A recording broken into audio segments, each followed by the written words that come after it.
পাওয়া সম্ভব নয়। একটি মাত্র কিতাব যদি কোনো মানুষ অধ্যয়ন করে তাহলে সত্য এবং সঠিক পাওয়া অতীব সহজ। হযরত ওমর ফারুক রাদিয়াল্লাহু তাআলা আনহু, সকলেই নাম শুনেছেন? শুনেছেন না? শুনেছেন। এত খারাপ মানুষ ছিলেন, এত নিষ্ঠুর হৃদয়ের ছিলেন। আল্লাহ নবী সাল্লাল্লাহু আলাইহি ওয়াসাল্লাম ওমরের ব্যাপারে বলছেন যে ওমর যে রাস্তা দিয়ে চলে এই রাস্তা দিয়ে ইবলিস শয়তান পর্যন্ত ভয়ে হাঁটে না।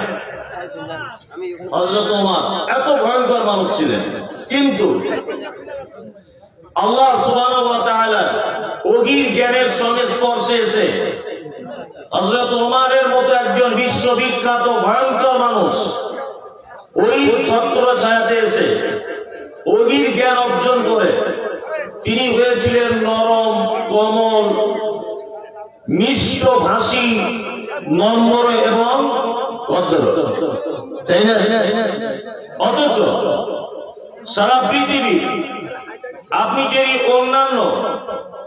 অন্যান্য শিক্ষায় শিক্ষিত মানুষদের যদি আপনি দেখতে চান, যারা নিজেকে খুব পাণ্ডিত্য মনে করে, খুব জ্ঞানী মনে করে নিজেকে, এইরকম মানুষের দিকে যদি আপনি তাকিয়ে দেখেন যে তাদের ভিতরে এখনো পর্যন্ত সঠিক পথ কোনটা, এইটাই তারা এতদিনে নির্ণয় করতে পারেনি।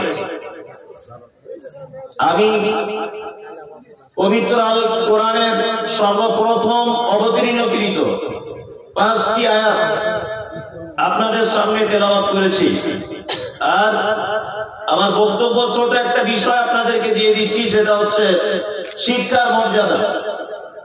শিক্ষার মর্যাদা আল্লাহ সুবহানাহু ওয়া তাআলা পবিত্র আল কোরআনে কথা বলছেন, ইন্না নিশ্চয়ই আরাজনাল আমানাতা আলাস সামাওয়াতি ওয়াল আরদ ওয়াল জিবাল ফাআবাইনা আন ইয়াহমিলাহা ওয়া আশফাকনা মিনহা ওয়া হামালাহাল ইনসান ইন্নাহু কানা যালুমান জাহুলা। আল্লাহ তাআলা বলছেন, সর্বপ্রথম আমি কোরআন অবতীর্ণ করতে চাইলাম আসমানের কাছে, তারপর জমিনের কাছে, তারপর পাহাড়ের কাছে, কিন্তু এরা তিনজন এই দায়িত্বটা কেউ নিতে চাইল না। এরা ভয়ে ভীত হয়ে গেল যে এত দামি জিনিসের দায়িত্ব আমরা গ্রহণ করতে পারবো না। আল্লাহ সুবহানাহু ওয়া তাআলা অবশেষে এই কোরআনের দায়িত্ব দিলেন জিবরিল আমিনের মারফতে আমাদের নবী মুহাম্মদ সাল্লাল্লাহু আলাইহি ওয়াসাল্লামের কাছে, অর্থাৎ মানুষের কাছে। যাদের কাছে কোরআন দেওয়া হয়েছে এদের দুটি চরিত্রের ব্যাপারে আল্লাহ তাআলা বলছেন, জালুমান জাহুলা।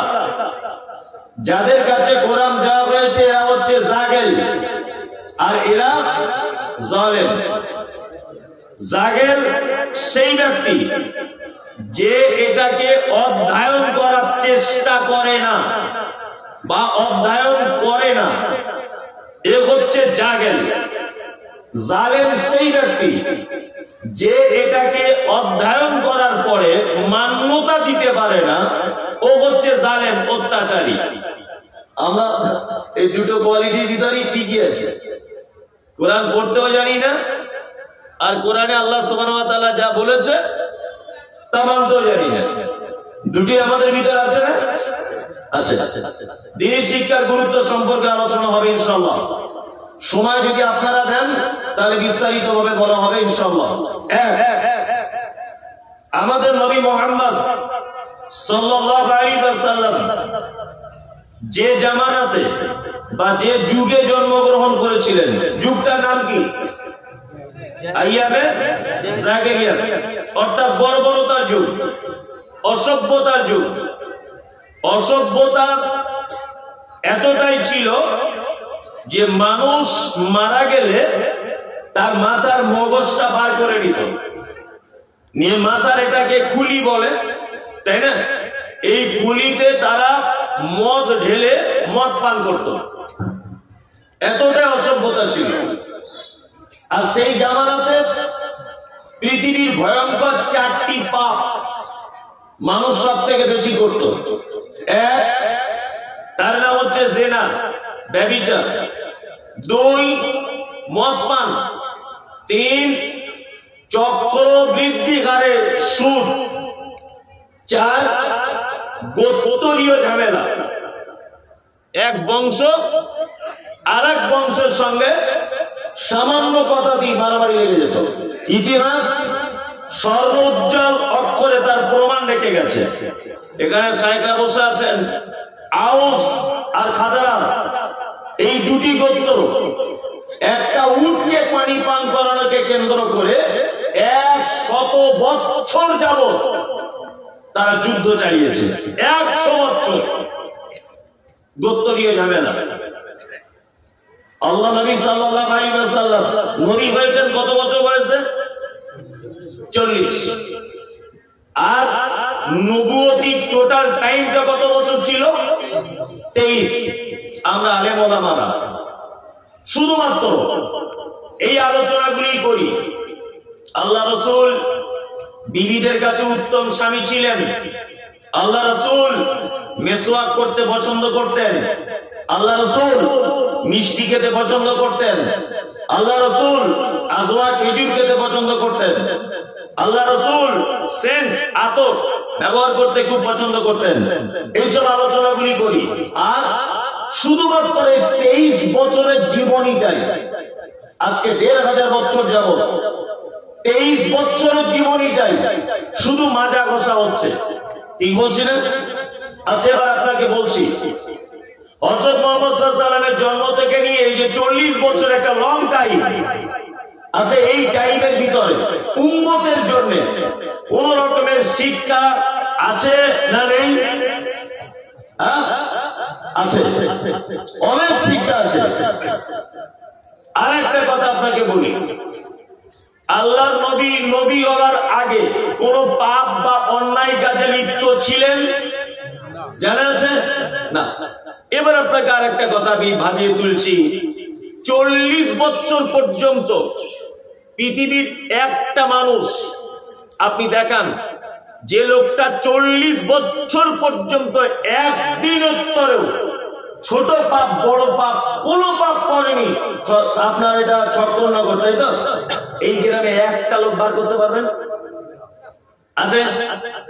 তার মানে মুহাম্মদ সাল্লাল্লাহু আলাইহি ওয়াসাল্লাম অসভ্যতার যুগে জন্মগ্রহণ করেছেন, বর্বরতার যুগে জন্মগ্রহণ করেছেন, যেখানে চলতো মদ, যেখানে চলতো সুদ, যেখানে চলতো ব্যভিচার, যেখানে চলতো কাটাকাটি, যেখানে চলতো খুন খারাপি, এইরকম একটা পরিবেশে জন্ম হওয়ার পরেও 40 বছর পর্যন্ত নিষ্পাপ থাকলেন। কারণ কি?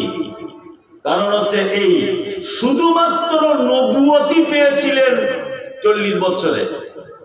আল্লাহ যে নবী করবেন ওনাকে, এটা আল্লাহ সুবহানাহু ওয়া তাআলা জন্ম থেকেই সিলেক্ট করে রেখে দিয়েছিলেন। কি বললাম বুঝলেন? এই কারণে একটাও পাপের সুযোগ দেওয়া হয়নি।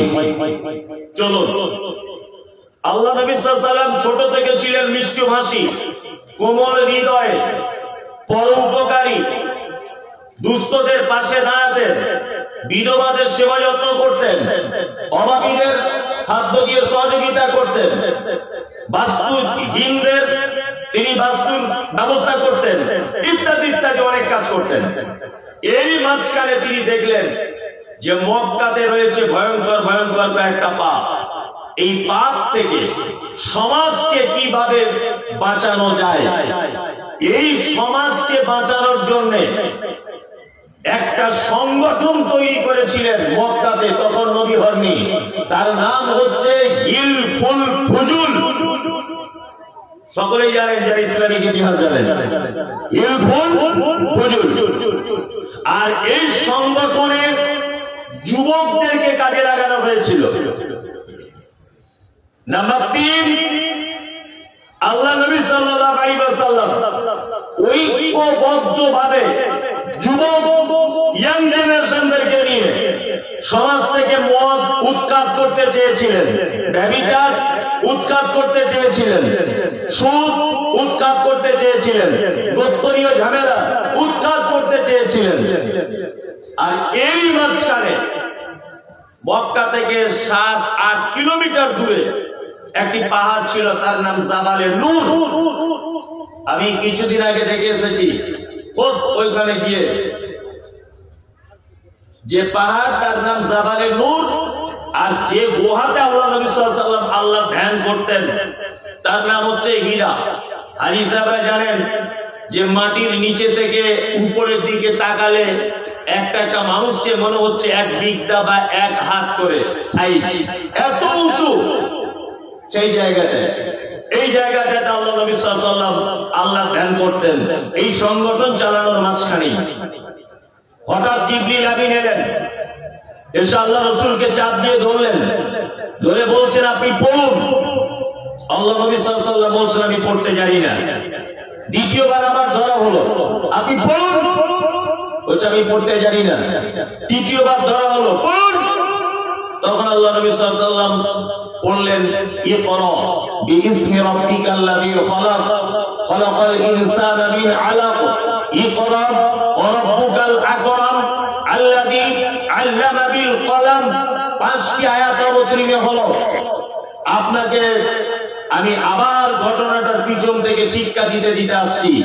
এক, মুহাম্মদ সাল্লাল্লাহু আলাইহি ওয়াসাল্লাম এই অসভ্য জাতিকে সংশোধন করার জন্য সর্বপ্রথম তিনি যে সিস্টেম অবলম্বন করেছিলেন সেটা হচ্ছে ঐক্যবদ্ধ। একটা জাতিকে পরিবর্তন করা একক মানুষের পক্ষে সম্ভব নয়।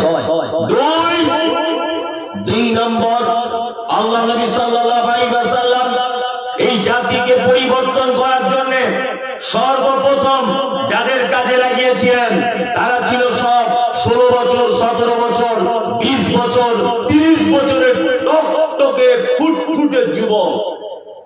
এই যুবকদেরকে দিয়ে সমাজ পরিবর্তন করতে চেয়েছিলেন। নাম্বার 3 হচ্ছে আল্লাহ সুবহানাহু ওয়া তাআলা হীরা গুহাতে ডেকে নিয়ে গিয়ে নবীজিকে বলছেন, মুহাম্মদ সাল্লাল্লাহু আলাইহি ওয়াসাল্লাম আপনি যে ঐক্যবদ্ধভাবে যুবকদেরকে নিয়ে সমাজ পরিবর্তন করতে চাইছেন এটা কোশ্চিন কালেও সম্ভব নয়। আল্লাহ নবী সাল্লাল্লাহু আলাইহি ওয়াসাল্লাম ছোটবেলা থেকে কোন স্কুলে পড়াশোনা করেছেন কারো জানা আছে? পড়াশোনা জানতেন না? নিরক্ষর ছিলেন। আল্লাহ তাআলা নবীকে হীরা গুহাতে ডেকে নিয়ে বলছেন, মুহাম্মদ আপনি যে পদ্ধতিতে নিজস্ব জ্ঞান দিয়ে সমাজ পরিবর্তন করতে চাইছেন এই পদ্ধতিতে সমাজ পরিবর্তন করা কোশ্চিন কালেও